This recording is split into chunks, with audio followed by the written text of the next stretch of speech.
Arctic Cat m'ont un peu pris par surprise en début de semaine passée en annonçant leur nouveau modèle pour la saison 2025.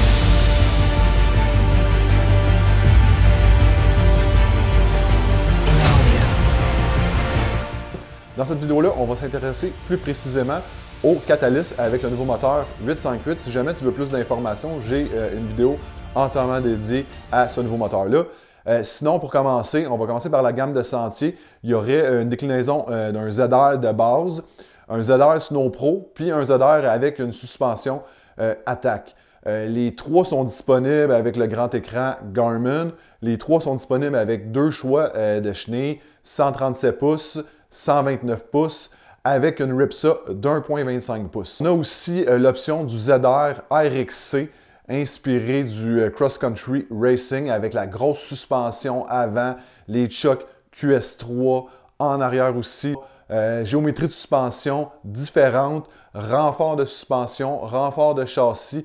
Donc, un gros modèle aussi intéressant pour les modèles de sentier. On passe maintenant au modèle hybride ou crossover avec le Riot. Le Riot est offert encore là en trois différentes déclinaisons de base Snow Pro ou avec la suspension ajustable au guidon Attack, deux choix de chenilles, 146 pouces, 1.35 et 146 pouces, 1.75. On va terminer avec le modèle de montagne, le M Alpha One. Donc, c'est le single beam en plein centre de la suspension arrière. On a l'option du grand écran Garmin. Je ne l'avais pas mentionné, le Riot aussi, c'est une option qui est disponible. On peut aussi avoir l'option de la suspension ajustable au guidon Attack. Trois longueurs de chenilles, 146, 154 et 165. Crampons 2.6 pouces ou 3 pouces. Ça fait le tour des petits renseignements que j'ai réussi à avoir sur les nouvelles motoneiges Arctic Cat 2025. Ah oui, puis en terminant, j'ai failli oublier. J'ai un petit bémol, quelque chose qui est énormément dommage pour Arctic Cat, selon moi.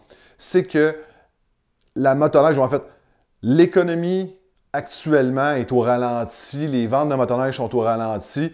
J'ai l'impression que c'est des belles machines, super intéressantes, mais que le timing est juste mauvais. Puis, c'est pas tant de la faute d'Arctic Cat, c'est juste, c'est comme ça. Puis, je trouve ça vraiment dommage de ce côté-là. J'ai l'impression que si Arctic Cat était arrivé avec ces modèles-là il y a 2-3 ans de ça, il en aurait vendu vraiment beaucoup. Mais là, j'ai l'impression que ça va être plus difficile d'en vendre puisque l'économie tourne au ralenti, les ventes de motoneige sont au ralenti. J'aimerais savoir ce que tu en penses. Tu peux me dire ça dans les commentaires.